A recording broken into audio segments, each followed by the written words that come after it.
Hello students, class 12th की chemistry के online class में आपका स्वागत है। लेक्चर 27 में हमने परासरण दाब ज्ञात करने की विधियों के बारे में बताया था, जिसमें बर्कले हर्टले विधि जो है बहुत इम्पोर्टेंट है। ये परीक्षा में बहुत बार आई है।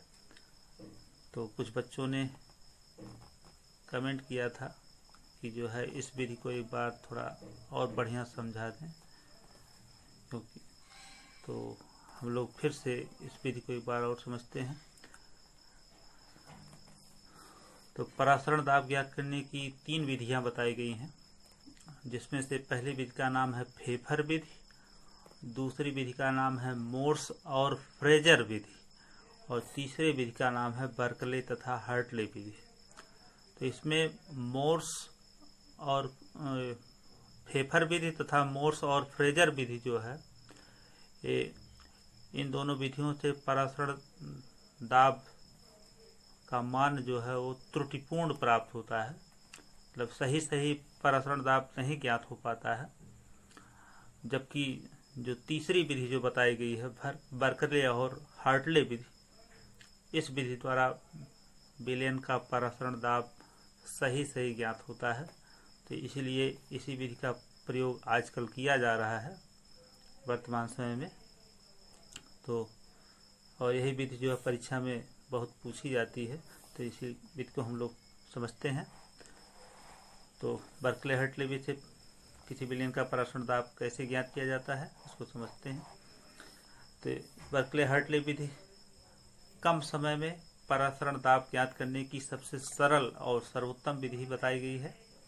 इस विधि में प्रयुक्त होने वाले उपकरण में 2 समकेंद्रीय नलियां होती हैं। एक समकेंद्रीय नली देखिए ये है, ये एक समकेंद्रीय नली ये है, और दूसरी समकेंद्रीय नली जो है वो ये बाहर ये बनाई गई है। मतलब इसको आप ऐसे समझिए कि जैसे एक मोटी पाइप के भीतर एक पतली पाइप को रख दिया जाता है, बिल्कुल वैसे ही है ये बाहर से ये जो ये मोटी पाइप है यहाँ तक, और इस पे इतना गैप बना हुआ है यहाँ से यहाँ तक, और इसी पाइप के भीतर ही एक इसी व्यास की एक दूसरी पाइप को ऐसे लगाया गया है। तो इस तरह से इस विधि में प्रयुक्त होने वाले उपकरण में 2 समकेंद्रीय नलियां होती हैं। जो भीतरी नली जो है, यानी ये वाली नली जो है, ये सरंध्र पात्र की बनी होती है। सरंध्र पात्र मतलब इसकी दीवारों में छिद्र होते हैं। ये नली ऐसे राउंड में है, राउंड में, तो इसकी जो दीवारें हैं उसमें छिद्र बने होते हैं। जैसे जाली वाली जो पाइप आती है उसमें उसकी दीवारों में असंख्य छिद्र होते हैं, बिल्कुल उसी की भांति जो है ये भीतरी नली भी होती है। इसकी दीवारों में असंख्य सूक्ष्म छिद्र बने होते हैं, और इसी भीतरी नली की दीवारों में ही कॉपर फेरोसाइनाइड की अर्धपारगम्य झिल्ली लगी होती है। कॉपर फेरोसाइनाइड की कृत्रिम अर्धपारगम्य झिल्ली इसी में लगा दी जाती है। सरंध्र पात्र यानी जो ये भीतरी नली है, सरंध्र पात्र की बनी भीतरी नली के एक सिरे पर, यानी ये वाला एक सिरे पर एक बिंदुपाती कीप ड्रॉपिंग फनल, जबकि दूसरे सिरे पर एक केस नली लगी होती है। केस नली लगी होती है।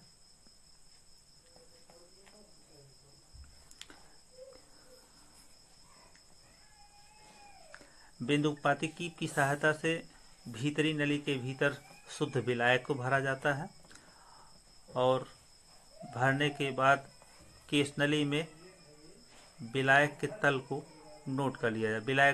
केस नली जो है इसके ऊपर पैमाना बना होता है। जब यहाँ पर विलायक भरा जाता है तो धीरे धीरे विलायक जो है वो केस नली में आता है और एक निश्चित ऊंचाई पर जाके रुक जाता है। तो इसी पैमाने की सहायता से हम लोग विलायक के तल की ऊंचाई को नोट कर लेते हैं। उसके बाद फिर आगे बताया गया है कि बाहरी नली जो होती है, ये बाहरी नली ये है एक गन मेटल की बनी होती है। गन मेटल एक मिश्र धातु है और इसके भीतर इसमें जो है 88% कॉपर, 2% जिंक और 10% टिन होता है। तो यह एक मिश्र धातु है और इसी मिश्र धातु की बाहरी नली बनी होती है।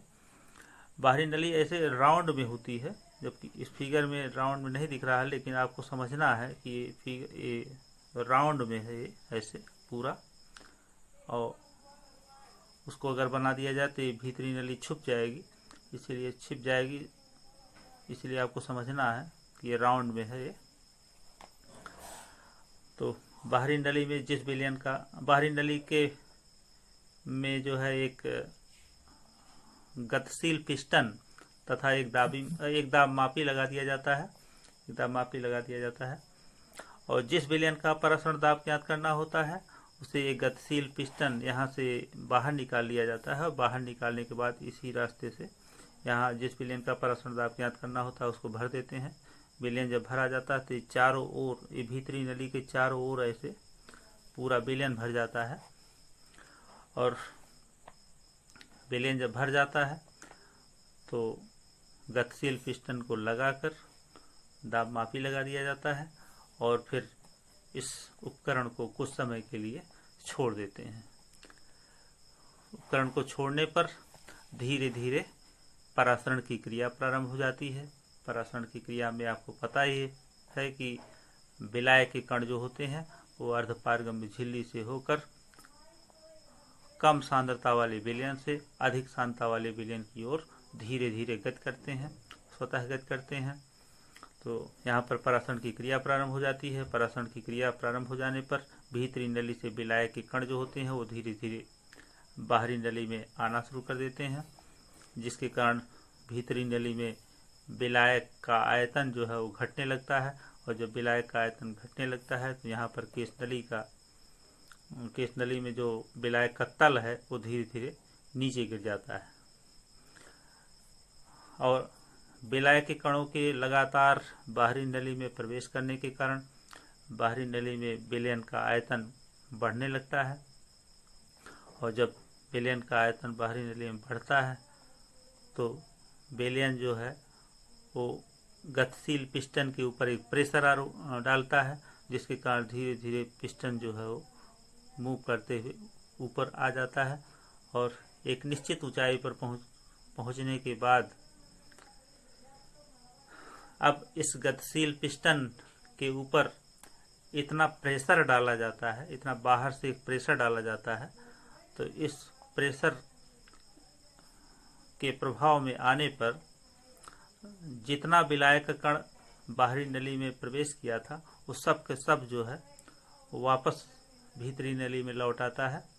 यानी इस गतिशील पिस्टन के ऊपर इतना प्रेशर डाला जाता है कि इस पूरे उपकरण के भीतर जो है वो परासरण की क्रिया जो है रुक जाए। और इस स्थिति में विलाय का तल जो होता है वो पूर्व स्थिति में आ जाता है। जब यहाँ से प्रेशर पड़ता है तो जितना विलाय का कण बाहरी नली में गया होता है वो सब के सब जब वापस लौट के आता है तो विलाय का आयतन पुनः बढ़ने लगता है। और जब विलाय का आयतन पुनः बढ़ने लगता है तो विलाय केश नली में जो विलाय का तल है वो अपनी पूर्व स्थिति में आ जाता है। तो इस स्थिति में प्रेशर गेज यानी जो दाब मापी लगी हुई है उसमें हम लोग पाठ्यांक नोट कर लेते हैं, क्योंकि पिस्टन के ऊपर जब प्रेशर डाला जाएगा तो दाब मापी में एक मान प्राप्त होगा। यह एक मान बताएगा कि कितना प्रेशर पड़ रहा है कि विलाय का कण जो है वो वापस अपनी पूर्व स्थिति में लौट रहा है। तो इस स्थिति में जो दाब आरोपित किया जाता है वही उस विलयन का परासरण दाब होता है और इसको हम लोग दाब मापी की सहायता से नोट कर लेते हैं। यही जो है विलयन का परासरण दाब होता है। तो इसको जो है इसका नोट्स कैसे बनाते हैं इसको एक बार थोड़ा समझ लीजिए या देख लीजिए कि नोट्स कैसे बनाते हैं। बना के दिखा दे रहे हैं आपको कि बर्कले हर्टले विधि बर्कले हर्टले विधि कम समय में परासरण दाब ज्ञात करने की सरल एवं सर्वोत्तम विधि है। इस विधि में प्रयुक्त उपकरण में 2 समकेंद्रीय नलियां होती हैं। भीतरी नली सरंध्र पात्र की बनी होती है और उसकी दीवारों में कॉपर फेरोसाइनाइड की कृत्रिम अर्धपारगम झिल्ली लगी होती है। सरंध्र पात्र के एक सिरे पर या सरंध्र पात्र की बनी भीतरी नली के एक सिरे पर एक बिंदुपाती कीप लगी होती है तथा दूसरे सिरे पर एक केस नली लगी होती है। बिंदुपाती कीप की सहायता से भीतरी नली में शुद्ध विलायक को भरा जाता है और बाहरी नली गंध धातु की बनी होती है। जिस विलयन का परासरण दाब ज्ञात करना होता है उसे बाहरी नली में भरकर एक गतिशील पिस्टन तथा दाब मापी लगा दिया जाता है। प्रयोग प्रारंभ करने से पहले बिंदुपाती कीप की सहायता से सरंध्र पात्र में शुद्ध विलायक भरकर केस नली में जल का तल नोट कर लिया जाता है। फिर जिस विलयन का परासरण दाब ज्ञात करना होता है उसे बाहरी नली में भरकर गतिशील पिस्टन तथा दाब मापी लगा देते हैं। परासरण की क्रिया के कारण जो है भीतरी नली से विलायक के कण अर्धपारगम्य झिल्ली से होते हुए बाहरी नली में प्रवेश करने लगते हैं, जिसके कारण पिस्टन धीरे धीरे ऊपर की ओर उठने लगता है और केस नली में जल का तल जो है वो नीचे गिर जाता है। अब पिस्टन पर इतना बाह्य दाब आरोपित करते हैं कि केस नली में विलायक का तल अपनी पूर्व स्थिति में आ जाए, अर्थात परासरण की क्रिया रुक जाए।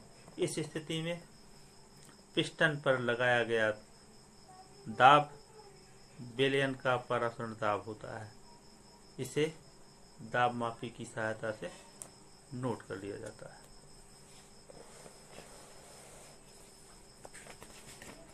इस बर्कले हर्टले विधि की कुछ विशेषताएं बताई गई हैं जिनको हमको जान लेना जरूरी है।